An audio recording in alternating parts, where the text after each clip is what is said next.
JB Dellacamera with Armen and Levack on 104.5 The Team, your home for New York sports. You've heard him call the World Cup here on ESPN Radio, and he'll be calling the Women's World Cup for Fox this summer, June 6th through July 5th. Explain to us what has happened within FIFA over the last 24 to 48 hours. How about the last 2 decades? What's been happening with FIFA? Everyone knows, guys, how corrupt of an organization it has been. We've seen the briberies.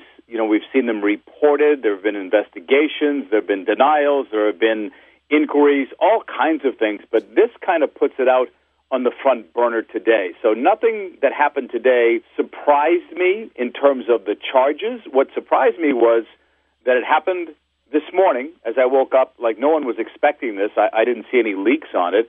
So that was a surprise. And also that the Swiss authorities moved in conjunction with the U.S. government forces and made those arrests. JP, what are the major crimes that they're being accused of? Bribery, extortion. They made it into an art form the way they did it. Money laundering, wire fraud, racketeering was a word that was also used. And I think, guys, this is not the end of it. I think this is a tip of the iceberg. I think more names are going to come out, and I think more charges are going to come out. Wow. Fox soccer analyst JP Dellacamera with Armen and Levack on 104.5 The Team.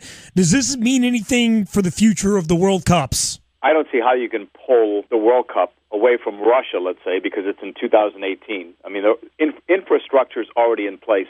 And you could say the same thing about Qatar. I mean, they're already building stadiums.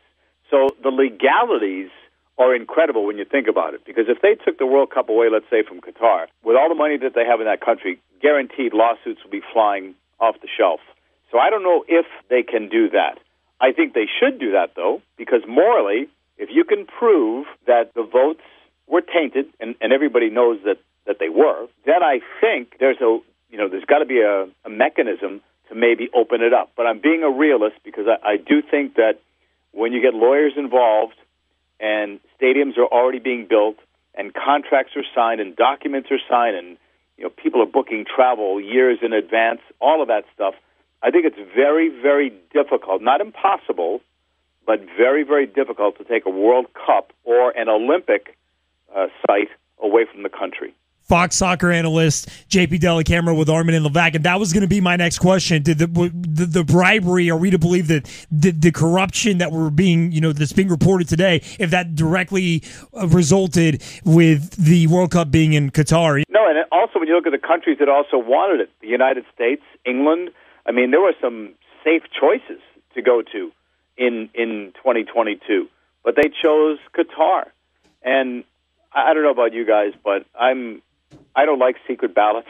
I don't know if they can ever make their votes public, but secret ballots with organizations where there's already a bit of a cloud over you, that just makes it worse. And right away, people were surprised at that announcement.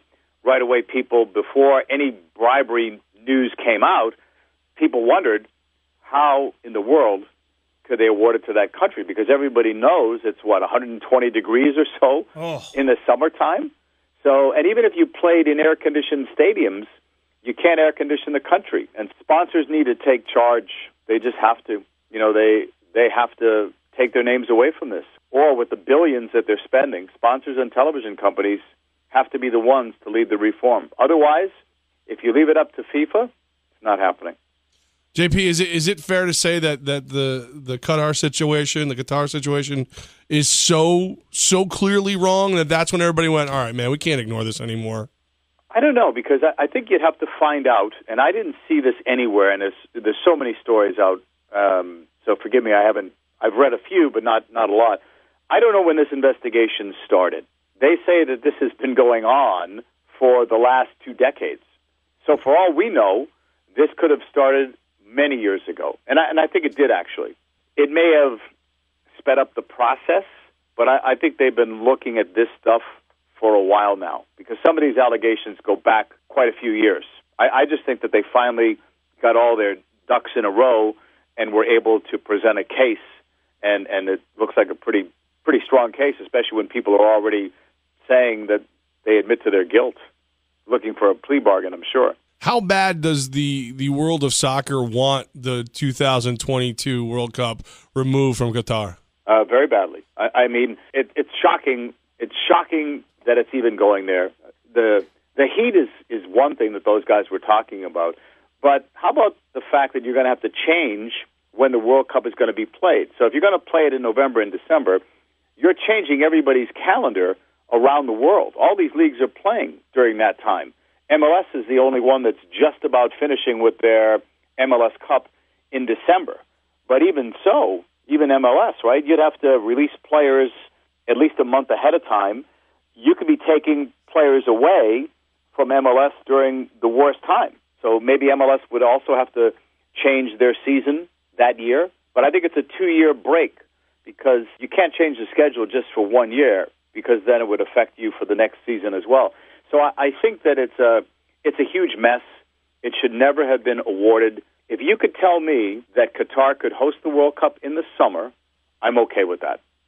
I mean, if it's a fair bid, I'm okay with that. But if you're saying to me that you have to change the season, change the time when the World Cup is played, I think that's a disgrace. To change the rules of a competition to help one country get a World Cup, I think that's wrong. Very wrong. And I think the only reason they got it was because of the bribery.